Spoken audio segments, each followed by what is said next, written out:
Esta semana en Cuadriga, ¿gran coalición detenida por las bases? El Partido Conservador y el Socialdemócrata llegaron a un acuerdo para formar una gran coalición en Alemania. Para los conservadores, el acuerdo estimulará el crecimiento. Para la CDU y para mí es muy importante que hayamos acordado no subir los impuestos. El SPD dice que las garantías sociales también son una parte integral del acuerdo. La gran coalición no se ocupará solamente de los grandes problemas. Quiero aclarar que esta coalición también pacta para los menos favorecidos. Pero la espera aún no se termina. Las bases todavía deben votar sobre el acuerdo. Solo si lo aceptan, Alemania tendrá por fin un gobierno con una gran coalición. Conduce el programa Úrsula Moreno.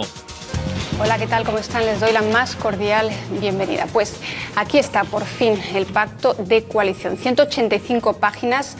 Es el resultado de arduo trabajo de 5 semanas de negociaciones entre 3 partidos. Es la hoja de ruta para Alemania durante los próximos 4 años y, sin embargo, como ya escuchábamos, todo el trabajo no está hecho. Queda un obstáculo por salvar, que es esa consulta a las bases socialdemócratas. ¿Es justo? ¿Es democrático? Y, sobre todo, ¿qué es lo que hay en este pacto de coalición?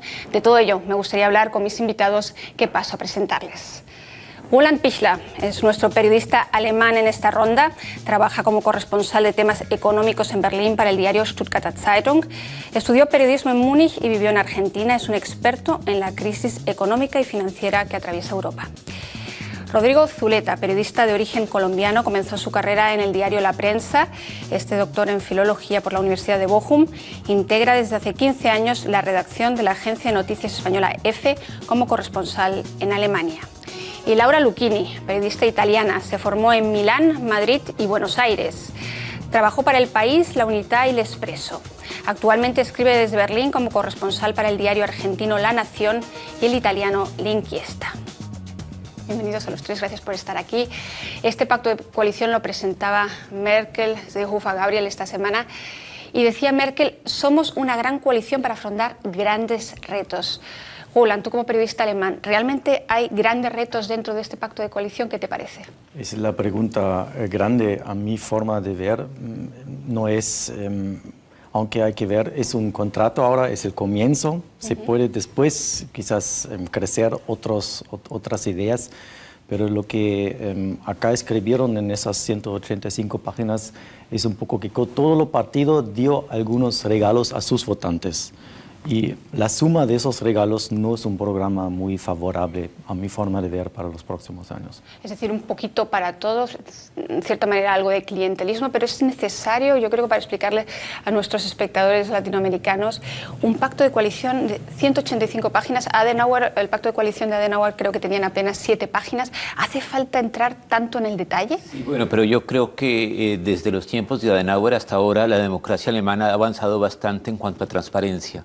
Es decir, yo creo que es mejor un pacto de coalición tan extenso a los pactos de coalición que manejaba Adenauer, que además Adenauer siempre tuvo socios de coalición relativamente frágiles, eran socios, claramente socios menores de coalición. Los pactos de coalición con partidos minoritarios como el FDP en la pasada legislatura o también con los verdes también son bastante largos, aunque probablemente eran menos precisos si uno se acerca a ellos, en la medida en que eran también coaliciones que se habían de alguna manera organizado ya durante la campaña electoral. En este caso estamos en una situación muy especial, y es que durante la campaña electoral ninguno de los dos partidos apuntaba a la idea de una gran coalición. Aunque los alemanes querían esa. Aunque los alemanes la querían, pero ninguno, es decir, también hay que ver lo que significan las encuestas, dicen, pero ninguno, es decir, ni la CDU, es decir, el SPD no fue a la campaña electoral con la idea de ser socio menor de coalición de los cristiano-demócratas, y lo que quería la CDU era o bien continuar la coalición que tenían con los liberales, o bien, lo cual era imposible, lograr la mayoría absoluta. Pero esta constelación era una constelación que nadie tenía como constelación ideal. Entonces, naturalmente, las negociaciones eran más difíciles, naturalmente implicaban más discusiones del detalle, el tema de los regalos a las bases de los dos partidos, en la medida de los dos tienen que vender el acuerdo de coalición como hemos logrado esto y hemos logrado lo demás allá. Enseguida entramos en el detalle, pero entonces los periodistas lo que han hecho es valorar precisamente este documento y ver esos dos partidos, o tres partidos, mejor dicho. Sí. ¿Tienen su sello en esta coalición? ¿Cuál de los tres ha salido ganando? Es muy difícil, hay interpretaciones distintas. Ayer hablé con politólogos que decían que Merkel era la clara ganadora de ese pacto, pero sin embargo los puntos más eclatantes, quizá los que produjeron más titulares en la prensa, fueron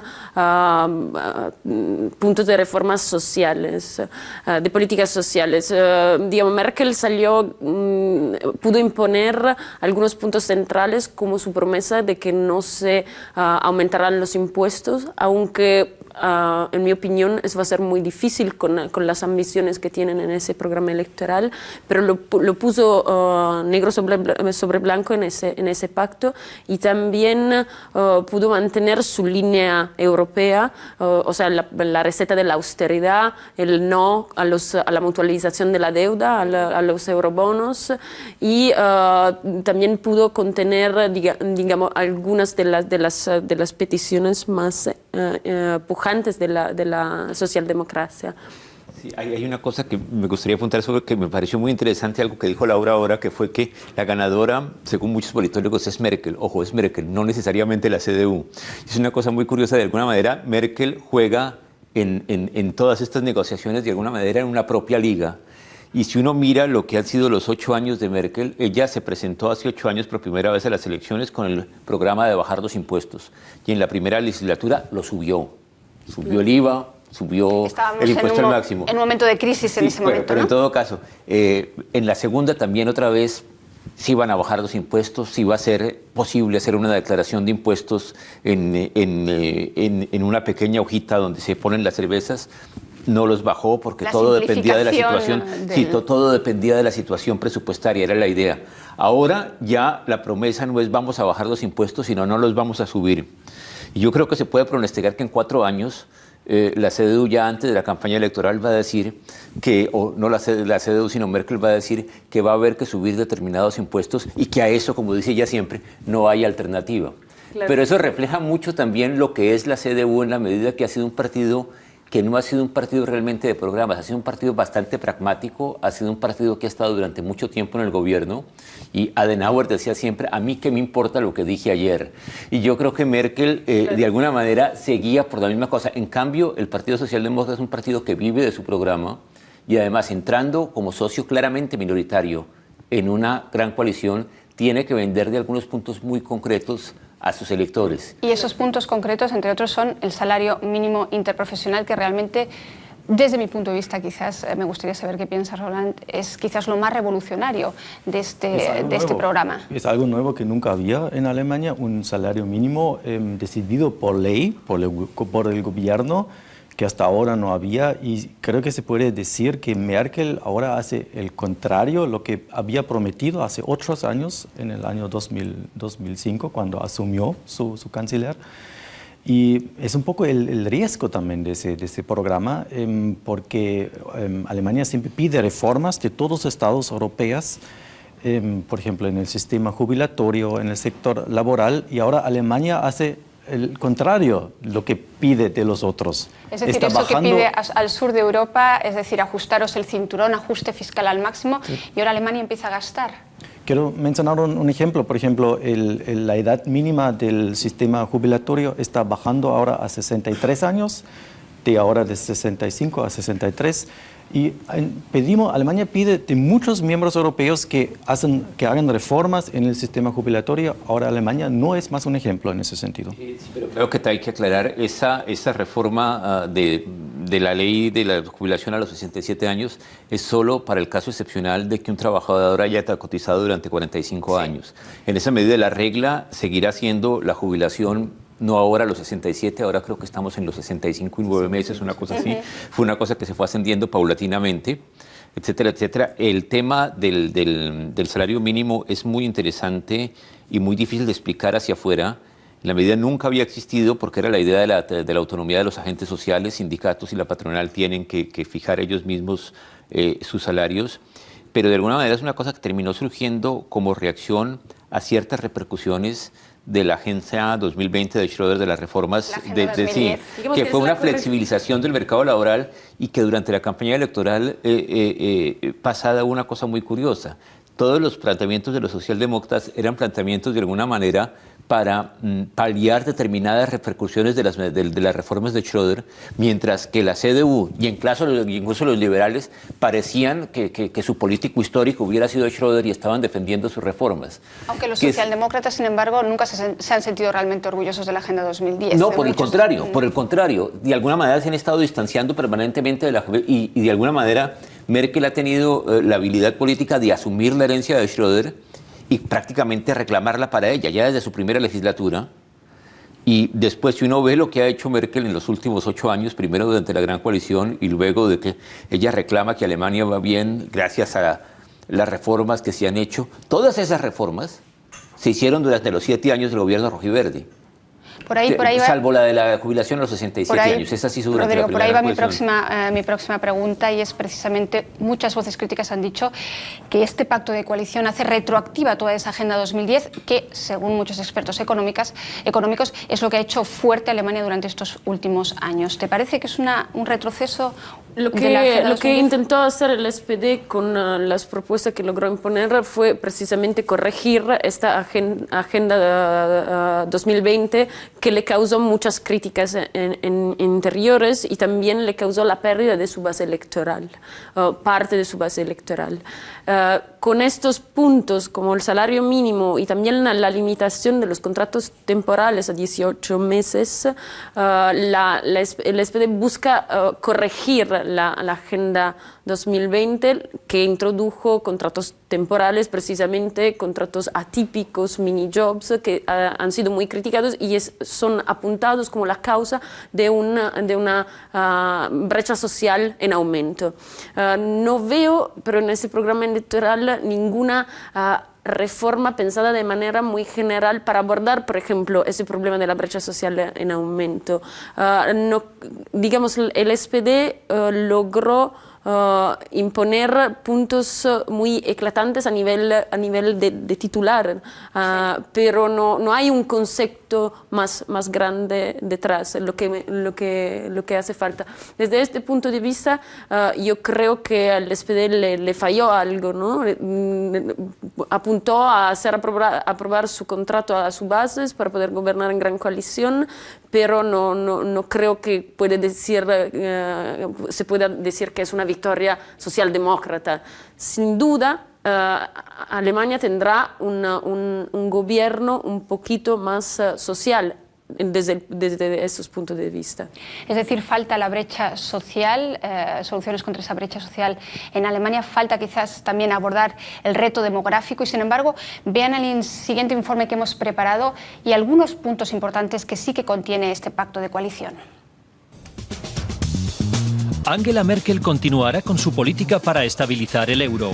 Con la Gran Coalición, la canciller mantendrá límites estrictos para el endeudamiento, tanto para los países en crisis de la eurozona como para Alemania.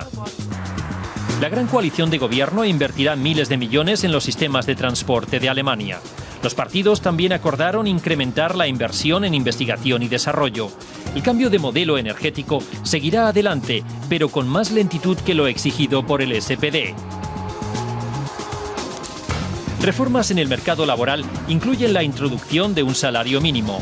Se permitirán las jubilaciones anticipadas en determinados casos para trabajadores con 45 años de servicio. Las madres que tuvieron hijos antes de 1992 recibirán un aumento en sus subsidios.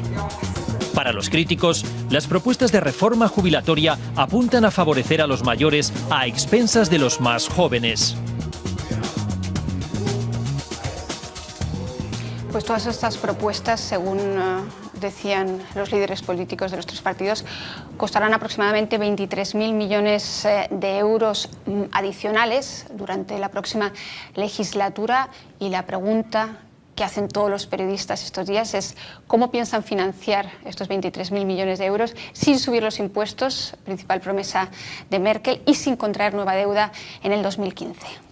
El ministro de Hacienda está esperando que la situación económica siga en ese estado favorable. Es un poco la expectativa de ese programa. Personalmente no creo que esos 23.000 millones serán el problema. Esos son 23.000 millones para 4 años. Para un gobierno, para un Estado como Alemania no es un problema. Pero la oposición decía que son incluso 40.000, que eso de 23.000 millones es bastante poco. El punto clave son las cajas sociales, porque como escuchamos en la película, también los beneficios que hacen para ciertos votantes son muy graves y que van a bajar el dinero de las cajas sociales en una medida bastante crítica. Por eso va a ser los próximos años un tiempo un poco inseguro en esa situación estable que Alemania estuvo hasta ahora, y también la receta de Alemania siempre habían las reformas de los últimos años. Ahora tenemos una cifra de desempleo de menos de 3 millones. Es un éxito comparado con otros países europeos. Y Alemania ahora está empezando a hacer un poco una política como se hizo hace 10, 15, 20 años. Y la pregunta es si esto va a seguir adelante. ¿Realmente crees que Merkel cree firmemente cuando dice que no se subirán impuestos, cuando realmente tiene que contar con una coyuntura económica, un crecimiento económico como el de ahora, casi el pleno empleo, etc.? Son demasiadas condiciones, ¿no?, para que se cumplan. Mira, Merkel no gobierna, sino que reacciona. Y entonces en cualquier momento va a poder decir que fue necesario y irrenunciable subir impuestos, y los alemanes lo van a aceptar más o menos bien, porque hay gran parte de los electores que votaron al SPD que prometió aumentar los impuestos para los más ricos, y entonces no creo que para ella va a ser un problema comerse esta palabra si en algún momento eso sería necesario. Tiene mucho que ver con el estilo de gobierno de Merkel, que no parece como que sea ella una figura super partes, ¿no? Como que no toma verdaderamente, no es verdaderamente parte de un partido, sino que garantiza la paz social entre el gobierno. Y eso creo que va a ser también la idea del próximo gobierno, y como dijo Rodrigo, seguro que en el futuro va a reivindicar también como suya el logro del salario mínimo. Ese sello socialdemócrata que vemos no solamente en el salario mínimo, sino también en la doble nacionalidad, hasta ahora imposible de obtener en Alemania. Ahora va a ser posible para ciudadanos extranjeros nacidos en este país, pero hijos de inmigrantes. Pero yo creo que hay de un salto la CDU que yo creo que hace muy pocos años no se hubiera considerado posible, porque eso era un tabú absoluto, ese era un trapo rojo, sobre todo para la CDU y sobre todo para la CSU. Me acuerdo que la primera vez que se intentó permitir la doble nacionalidad fue al comienzo del primer gobierno de Schröder, y que la CDU y la CSU hicieron una campaña en contra, y durante esa campaña, el entonces primer ministro de Baviera, Edmund Stoiber, llegó a decir una frase que se me quedó en la memoria, y es que los planes de la doble nacionalidad son más peligrosos para la seguridad de Alemania que lo fue en su momento el terrorismo de la banda Baader-Meinhof. Es decir, esa era la idea que tenía en ese momento la CDU y la CSU de la idea de doble nacionalidad, y esto ha ido cambiando con el tiempo. Schröder estuvo a punto de quedar liquidado en el primer año de gobierno por esa idea, perdió las elecciones en Hesse, y no se llegó a todo lo que quería el SPD, no se llegó a todo lo que quería la comunidad turca, pero ya es un paso adelante, y yo creo que los próximos pasos se seguirán dando. Es decir, ahora solo son los hijos de inmigrantes los que pueden mantener de la doble nacionalidad. Es decir, se ha abierto la puerta al tema de la doble nacionalidad. Sí, creo que es un gran logro del SPD, es el único punto donde el SPD manifestó verdaderamente que todavía tiene interés en la reorganización de la sociedad, ¿no? Por lo menos, diciéndolo políticamente, por lo menos ya los inmigrantes no son de entrada puestos bajo sospecha de terrorismo como lo hacía en su momento Edmund Stoiber. Y yo creo que esto es un avance. Es un punto importante que muestra que Merkel lleva todos los puntos para modernizar su CDU, ¿no? No es conservadora en ese sentido como los políticos anteriores, como de Hessen, por ejemplo, que estaban en contra de esas leyes, sino Merkel aprovecha todas las ocasiones que plantea los socialdemócratas para mantener ese sistema o también para renovar su CDU, su propio partido. Y sin embargo hay muchos temas sociales, como por ejemplo la cuota de mujeres en puestos directivos. Sí, que va a afectar muy pocas mujeres, digamos, pero el hecho de que esté es una primera señal, porque siempre fue otro tabú que el partido de Merkel, tal como el partido de los liberales que estuvo antes en la coalición de gobierno, excluían tajantemente. Hay un documento que Merkel mandó a sus funcionarios en la Unión Europea prescribiendo que se opusieran también a nivel de lobby contra la introducción de las cuotas de mujeres, que fue filtrado a la prensa, ¿no? Sí, aunque hay que decirlo también que no era una posición unánime en la CDU, porque por ejemplo Ursula von der Leyen, la todavía ministra de Trabajo, era partidaria incluso de una cuota más alta. Sí. Y la defendió. Entonces en la CDU también hay movimiento en esa dirección. Es más, o sea, ese pacto refleja muy bien la posición de von der Leyen, que al final ganó, hubo un conflicto entre el gobierno, el pasado gobierno, entre las mujeres que eran ministros, la ministra de Trabajo y la ministra de Familia, y al final se impuso la línea de Ursula von der Leyen. Y creo que será una posible ministra también.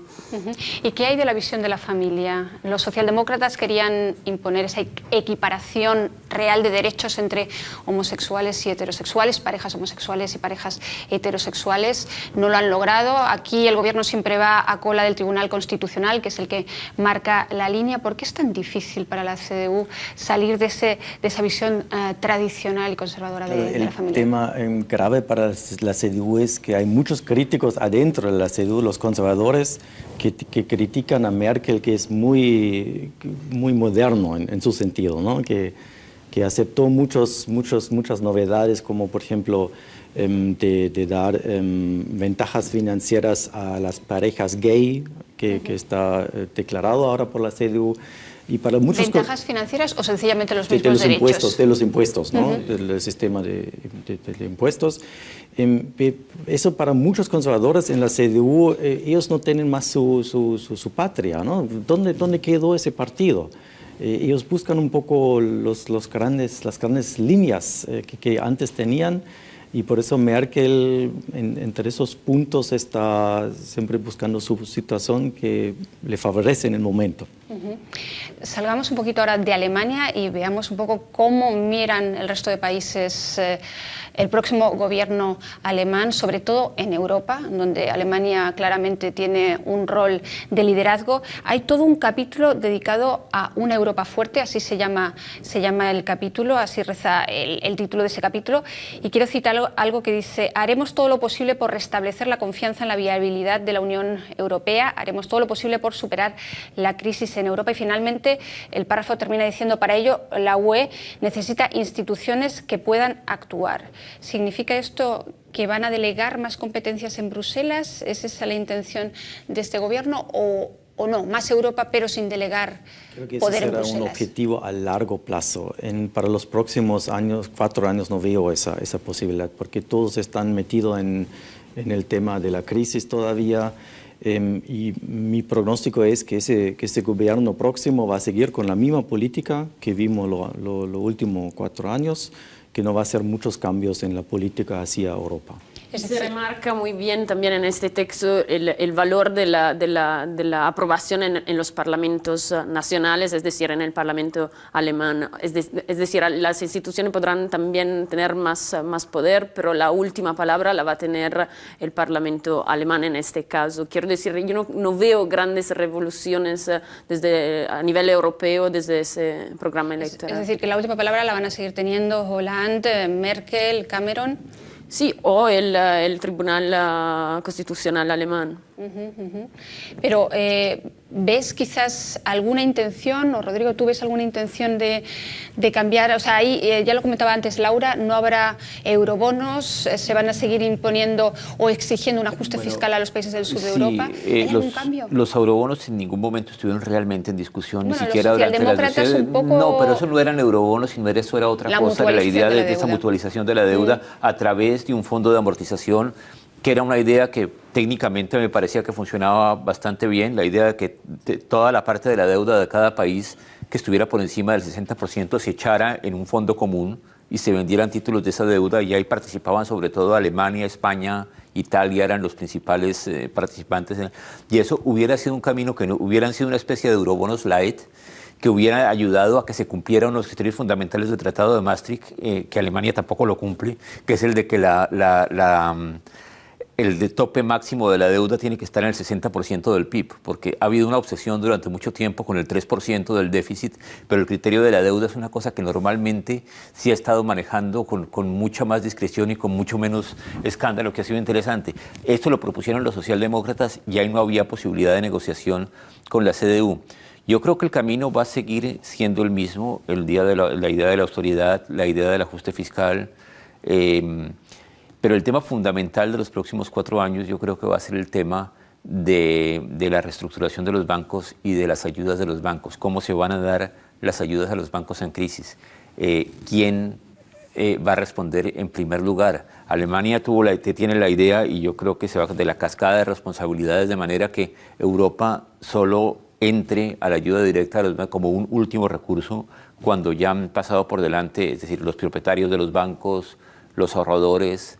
Los ahorradores vienen después que los acreedores, pero bueno, y luego los contribuyentes locales, es decir, los estados nacionales, y solo al final. Y yo creo que eso va a ser muy difícil, cómo se va a dar la unión bancaria. Y eso es una cosa que yo creo que todavía no está completamente definida y que habrá muchas negociaciones. Pero dice en cualquier caso que no solamente el Estado, o sea, los contribuyentes tienen que pagar por los pecados cometidos por los bancos, sino que los propios bancos también han de ser responsables. Eso va a ser el punto interesante. La esperanza en el sur es que Alemania afloja un poco las reformas, también en el sector, esa unión bancaria que están planificando ahora, porque las primeras reacciones del sur, de España, de Francia, eran muy positivas, ¿no? Dijeron todo, ese pacto de cohesión es un paso hacia el futuro, y quizás la esperanza es que Alemania un poco afloja las reformas en el propio país, y eso significa que también para los otros países piden menos ajustes. Así veo la reacción un poco de los otros países. Pero desde el punto de vista de la unión bancaria, un punto fundamental, no fundamental en este momento, es la creación de un fondo de liquidación para los bancos con problemas. Y en el programa no está mencionado directamente, aunque sea el problema de actualidad.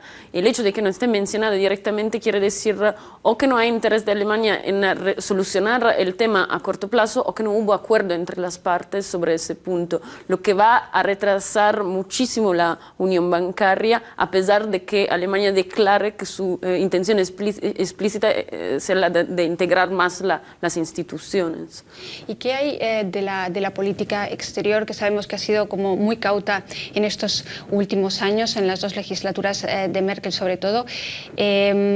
Curiosamente se dedica un capítulo a Asia, se dedica a Afganistán, se dedica a determinados países. Latinoamérica, todo un continente, tiene apenas un párrafo en este contrato de coalición, y de hecho está englobado con el capítulo con África. Habla de profundizar los valores comunes, habla de ampliar la cooperación estratégica con Brasil, y ya está. ¿Significa esto que vamos a ver una política muy conservadora con respecto a Latinoamérica? A mí me parece que ya el hecho de que esté sea algo, o sea, quiere decir que hay una intención explícita. Ya en el pasado gobierno, el ministro de Exterior Guido Westerwelle aprobó una agenda para Latinoamérica. Esta agenda está basada en intensificar todo tipo de relación a nivel de educación, cultura, para tener relaciones privilegiadas a nivel económico, que es el fin, digamos, explícito también de esa agenda. Esta agenda decía de manera muy clara que la cooperación con Latinoamérica se basa en valores comunes compartidos, en los valores del Estado de Derecho.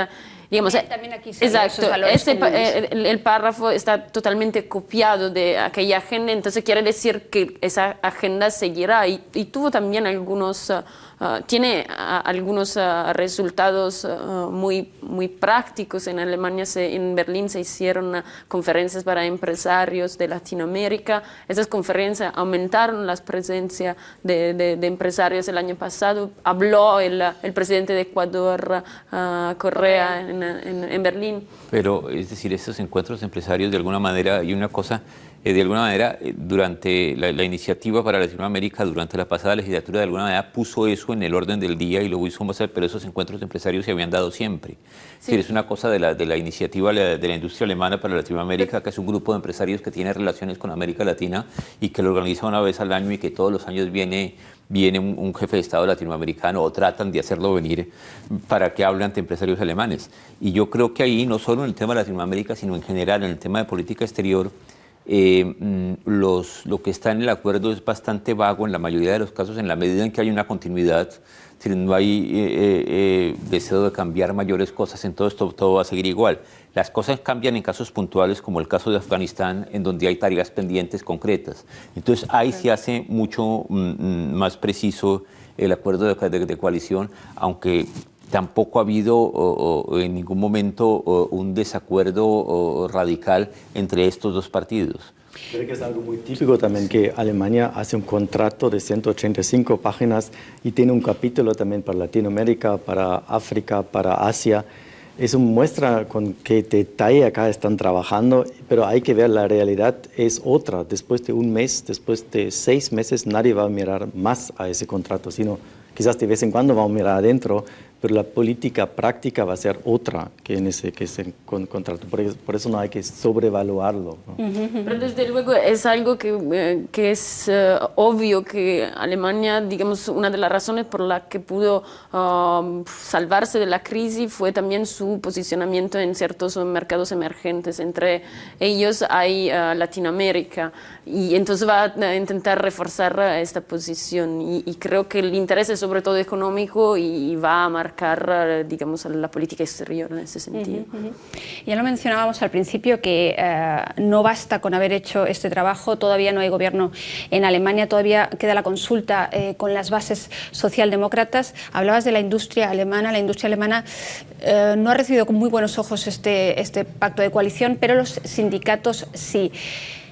¿Esa aprobación por parte de los sindicatos puede facilitar esa aprobación por parte de las bases? Es decir, las bases, ha salido ese 500.000 de ejemplares ya para ese 500.000 de afiliados de este contrato de coalición. Ahora queda por ver quién dice que sí y quién dice que no, y en función de eso, el 14 sabremos si realmente esto puede llevarse a la práctica o no, o una parte de esto. ¿Cómo lo ves? ¿Qué probabilidades hay de que salga adelante? Lo que dicen los sindicatos seguramente ayuda al líder de la SPD. Y yo no veo un escenario que los miembros de la SPD van a votar en contra de ese contrato, porque hay que ver las consecuencias. Si votarían en contra, creo que la SPD tendría que organizarse de nuevo. Sería un desastre total para el partido, que tiene en las elecciones 25% nomás. No es un partido que ganó los últimos años. Por eso también hay que ver todos los líderes conocidos de los socialdemócratas en Alemania están a favor de ese contrato. La inseguridad ahora es lo que dice la base, ¿no? Eso nadie sabe, pero los socialdemócratas consiguieron muchos puntos importantes, por ejemplo en el sector laboral, en el sistema jubilatorio, que a mi forma de ver van a votar en favor de ese contrato. ¿Y crees que también los consiguieron que estén en este pacto de coalición porque Merkel y Seehofer saben que si el salario mínimo interprofesional no está en este pacto, las bases no van a aprobarlo? Puede ser que haya sido es un arma de doble filo, ¿no? Esta consulta a las bases socialdemócratas. Gabriel ha presionado a sus socios de negociación, pero al mismo tiempo ahora si le dicen que no las bases, de poco habrá servido. Sí, pero yo creo que incluso, yo creo que sin el salario mínimo, por ejemplo, yo creo que ni siquiera se hubiera firmado el acuerdo de coalición antes. era de alguna manera una de las condiciones que había impuesto la convención del SPD para poder entrar en negociaciones. Al final tenía que haber una serie de puntos que se cumplieran, y uno de esos, y tal vez el fundamental y el que era la bandera fundamental, era el tema del salario mínimo de 8.50. La condicionalidad que logró imponerle la CDU es relativo, es decir, hay una fecha concreta, 1 de enero de 2015, ahí debe entrar en vigencia, y hay durante 2 años algunas excepciones. Pero la relativización que querían los negociadores de la CDU era mucho mayor. Se mantuvo la cifra del 8.50, que es una cosa que critica a todo el mundo. Entonces yo creo que sin eso no se hubiera ni siquiera llegado a una firma del acuerdo de coalición. Merkel sabía también, yo creo que es una cosa, la única manera como podía el SPD vender una gran coalición era haciendo logros concretos programáticos y además consultando a las bases. Porque después de las elecciones, Gabriel era un líder aniquilado, destrozado, después de menos del 25%, y entraron, por lo que salió el FDP del Parlamento, quedaron en la posibilidad de convertirse en partido de gobierno. Y de alguna manera, si él logra sacar de una situación nefasta después de unas elecciones algunas exigencias programáticas, puede terminar saliendo fortalecido, pero solo lo podía hacer con la bendición de las bases, no a través de un congreso. Es un punto muy interesante que participen las bases, ¿no? Es una etapa nueva que ahora estamos entrando en Alemania. Es un experimento democrático. Hay mucha crítica que los partidos hacen lo que quieren. ¿Por qué no que participen los miembros de los partidos que expresan medio millón de personas. Sí. El SPD es el partido más antiguo de Alemania, 150 años, tiene casi medio millón de afiliados, es decir, que no es cualquier cosa, ¿no? Claro, y además hay reivindicaciones muy explícitas para mayor transparencia, para mayor democracia directa, y de alguna forma estas iniciativas se interpretan este sentimiento, que no se está dando solo en Alemania. Y, o sea, Merkel también va a hacer una consultación entre sus electores, que es muy obvia, nadie habla de ella porque tampoco será vinculante. Pero... Y sin embargo llama la atención que han presentado el pacto de coalición, pero no han hablado de carteras ministeriales, qué partido va a obtener cuántas carteras y sobre todo quiénes van a conformar. Y dicen todo por respeto a las bases socialdemócratas. ¿Tan nerviosos están los socialdemócratas ante esa consulta? No acabo de entenderlo. Ese punto no lo entendí del todo, o si lo entiendo bien no me gusta. O sea, quiero decir, ¿por qué el SPD no considera sus bases suficientemente maduras o preparadas para votar con el conocimiento de los ministros si esto ya se han decidido? ¿Por qué tiene que ser tabú? Eso muestra la desconfianza, perdón que te interrumpa, muestra la desconfianza de la base hacia los líderes del Partido Socialdemócrata. Y también al revés, porque si consideras que la base no tiene que votar sin saber... Sí, pero ahí hay un argumento que a mí me parece ahí serio, y es que si en el momento en que se mencionan carteras y se mencionan personas concretas, la consulta se termina convirtiendo en un plebiscito no sobre los contenidos sino personas. Pero yo no estoy de acuerdo en eso. Y eso podía falsificar un poco la elección. Eso viendo desde el punto de vista, justificando la cosa, viéndolo desde el punto de vista crítico, uno puede sospechar que quién sabe qué es lo que habrán acordado en cuanto a repartos de carteras. De pronto es un reparto de carteras que no le conviene excesivamente al SPD. Seguramente terminarán recibiendo el Ministerio de Exteriores, que en un momento se discutió que no, que tal vez... el que recibe el socio sí, pero que ya desde que la política europea es prácticamente cuestión del canciller o la canciller, el Ministerio de Exteriores es un cargo muy llamativo, pero que no sirve absolutamente para nada desde el punto de vista de política concreta. Pero parece que es un secreto ya a voces, por ejemplo, que Sigmar Gabriel será vicecanciller, evidentemente, pero además ministro probablemente de Energía y Economía, es decir, de un superministerio creado a su medida. ¿Crees que tiene muchas posibilidades? Eso dicen las especulaciones, creo que tiene mucho al favor, porque Gabriel quiere hacer algo nuevo y el tema energético es un punto muy importante para los próximos años, porque Alemania hace un experimento en ese campo político, y por eso será muy probable que asume ese oficio. Hay ministerios que nadie quiere, seguramente, el de Sanidad, por ejemplo. Es un ministerio en donde todo el mundo se enreda, y eso es uno de los ministerios que queda libre porque lo tenía el Partido Liberal, entonces sería uno de los ministerios que de alguna manera le tocaría al SPD.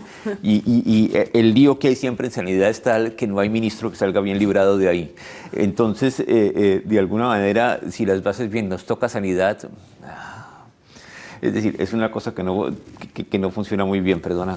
Sí, no, pero en el argumento de que los contenidos tenían que ser más importantes en la decisión de las personas, yo no estoy totalmente de acuerdo, porque sabemos que un contrato de gobierno expresa contenidos, pero depende mucho de las personas que estén ahí, la capacidad de defenderlos, ¿no? Porque si de repente no va a suceder, pero en el Ministerio de Trabajo hay un ministro de la CDU, nunca quizá va a impulsar dichas medidas muy celebradas, logradas por el SPD en el contrato.